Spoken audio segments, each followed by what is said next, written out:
तर विद्यार्थी मित्रांनो, या परीक्षेचे निकाल विद्यापीठाच्या अंतर्गत टप्प्याटप्प्याने जाहीर होत आहे। यामध्ये काल दिनांक 22 जानेवारी 2026 रोजी सायंकाळी सावित्रीबाई फुले पुणे विद्यापीठाने प्रथम वर्ष बीएससीच्या रिलेटेड जे काही विविध अभ्यासक्रम आहे 2019 पॅटर्नच्या प्रथम वर्षाचे, तर त्या अभ्यासक्रमाचे निकाल जाहीर करून दिलेले आहे। यामध्ये first year BSc hospitality studies, first year BSc regular, त्यानंतर first year BSc biotechnology, first year BSc animation, त्यानंतर first year BSc cyber and digital science अशा 5 अभ्यासक्रमाचे निकाल विद्यापीठाने 22 जानेवारी 2026 रोजी जाहीर करून दिलेले आहे। या विद्यार्थ्यांनी आपल्या online.unipune.ac.in किंवा onlineresult.unipune.ac.in या ऑफिशियल होम पेजला जायचं आहे। तिथे गेल्यानंतर त्यांना त्या अभ्यासक्रमाच्या समोर गो फॉर रिझल्ट म्हणून तुम्हाला एक टॅब दिसेल, त्या बटनावर क्लिक करून तुमचा सीट नंबर आणि name as per your hall ticket तुम्ही जर का मेन्शन केलं तर त्याचा निकाल तुम्हाला बघता येणार आहे। ओके, सो विद्यार्थी मित्रांनो, निकालाबाबत आपण आपल्या महाविद्यालयातील परीक्षा विभागाशी संपर्क साधा। बाकीच्या अभ्यासक्रमाचे निकाल पण टप्प्याटप्प्याने जाहीर होणार आहे। ज्या अभ्यासक्रमाचे निकाल जाहीर झाले त्याच्यानंतर निकाल जाहीर झाल्यानंतर 1 किंवा 2 दिवसानंतर फोटोकॉपी आणि रिव्हॅल्युएशन ॲप्लिकेशनला सुरुवात होते। रिव्हॅल्युएशन आणि फोटोकॉपी यासाठी दोन्ही ॲक्टिव्हिटीला किमान 30 ते 45 दिवसाचा कालावधी लागतो। प्रथम वर्षाचे जे काही विद्यार्थी आहेत त्यांनी देखील ऑनलाईन पद्धतीने फोटोकॉपीला अप्लाय करायचा आहे। अप्लाय करण्यासाठी 10 दिवसाचा टाइम अवधी देण्यात येत असतो। तर या 10 दिवसाच्या आत ऑनलाईन अप्लाय करा। कॉलेजकडे एक विद्यापीठ लिस्ट पाठवेल, हे प्रथम वर्षाच्या बाबतीत सांगतोय।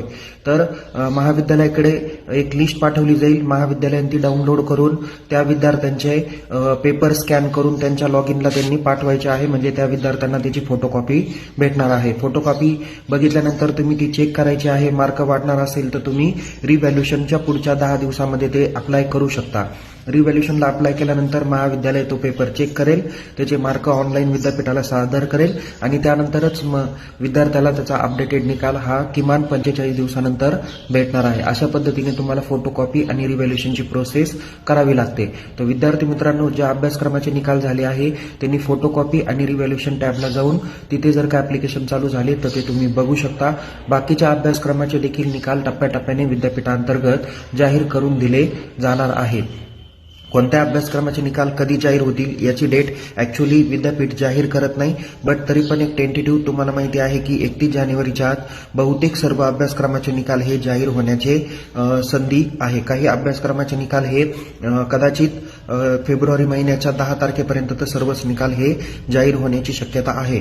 बट जे विद्यार्थी आता अंतिम वर्षाचे आहे, TY BA BCom BA सोडून BCom नंतर BBA BBM BCA BSc BSc computer science 2019 पॅटर्नचे जे काही अभ्यासक्रमाचे विद्यार्थी आहे त्यांचा निकाल देखील आता लवकर जाहीर होईल। MA MCom MScचे पेपर होऊन खूप दिवस झालेले आहे, त्यांचे देखील निकाल आता लवकरच जाहीर होणार आहे। जे काही निकाल जाहीर होतील त्या विद्यार्थ्यांनी सकाळ दुपार संध्याकाळ पुणे विद्यापीठाच्या online.unipune.ac.in या ऑफिशियल होम पेजला जाऊन त्यांनी तो निकाल बघायचा आहे। निकालामध्ये काही त्रुटी वाटत असल्यास, निकाल दिसत नसल्यास तुम्ही महाविद्यालयाला संपर्क करा। ज्या विद्यार्थ्यांवर कॉपी केस झालेली आहे त्यांनी फाईन लवकर भरा। ज्यांच्या मीटिंग झाल्या आहे त्यांनी, ज्यांच्या मीटिंग होणं अपेक्षित आहे किंवा अजून झाल्या नसतील तर त्यांनी देखील आपल्या महाविद्यालयाच्या परीक्षा विभागाला संपर्क साधा। अशाच नवीन माहितीसह आपण पुन्हा भेटूया।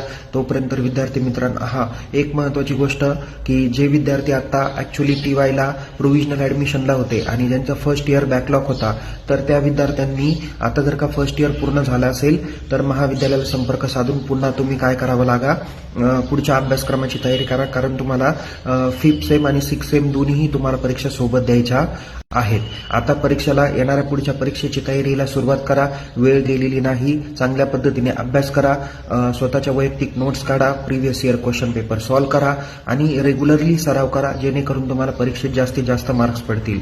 ज्या विषयांचे बॅकलॉग तुमचे राहिलेले आहे त्या विषयांची पण अभ्यासाची तयारी नियमित करत जा, जेणेकरून तुम्हाला पुढे कुठेही प्रॉब्लेम येणार नाही। ओके, अपयश ही यशाची पहिली पायरी असते, बट काही ठराविक कालावधीच्या आतच तुमची डिग्री पूर्ण झाली पाहिजे. जे विद्यार्थ्यांनी प्रथम वर्ष प्रवेश घेतलेला असतो तर त्या विद्यार्थ्यांनी 5 वर्षाच्या आत त्याची डिग्री पूर्ण करणं अपेक्षित आहे. 2019 पॅटर्नपर्यंत, NEP पॅटर्नपर्यंत 7 वर्षापर्यंत ती डिग्री पूर्ण करू शकता. पण 2019 पूर्वीचे जे काही पॅटर्न आहे त्यांनी N+2+1 म्हणजे तसं पाहायला गेलं तर N+2 त्यांना संधी असते, म्हणजे नंबर ऑफ इयर्स प्लस त्यांच्यासाठी 2 वर्ष असे मिळून 5 वर्षांपर्यंत त्यांना डिग्री पूर्ण करता येते. ज्या कोर्सला 4 वर्षाचा अभ्यासक्रम आहे त्यांना 6 वर्षापर्यंत डिग्री पूर्ण करता येईल. ज्यांना 2 वर्षाचा अभ्यासक्रम आहे त्यांना 4 वर्षापर्यंत डिग्री पूर्ण करता येईल. ज्यांना 3 वर्षाचा अभ्यासक्रम आहे त्यांना 5 वर्षापर्यंत डिग्री पूर्ण करता येणार आहे. तर विद्यार्थी मित्रांनो, अशाच नवीन नवीन माहितीसह आपण पुन्हा भेटूया. तोपर्यंत या यूट्यूब चॅनलला सबस्क्राईब करा, टेलिग्राम चॅनलला सहभागी व्हा, लिंक डिस्क्रिप्शन बॉक्समध्ये दिलेली आहे. तसेच टेलिग्राममध्ये देखील आपण आम्हाला फॉलो करा, इंस्टाग्रामला आपण आम्हाला फॉलो करायला विसरू नका. Take care. जय हिंद. धन्यवाद. जय हिंद. नमस्ते विद्यार्थी मित्रांनो, सावित्रीबाई फुले पुणे विद्यापीठाच्या ज्या परीक्षा ऑक्टोबर, नोव्हेंबर, डिसेंबर 2025 आणि जानेवारी 2026 रोजी झालेल्या होत्या, तर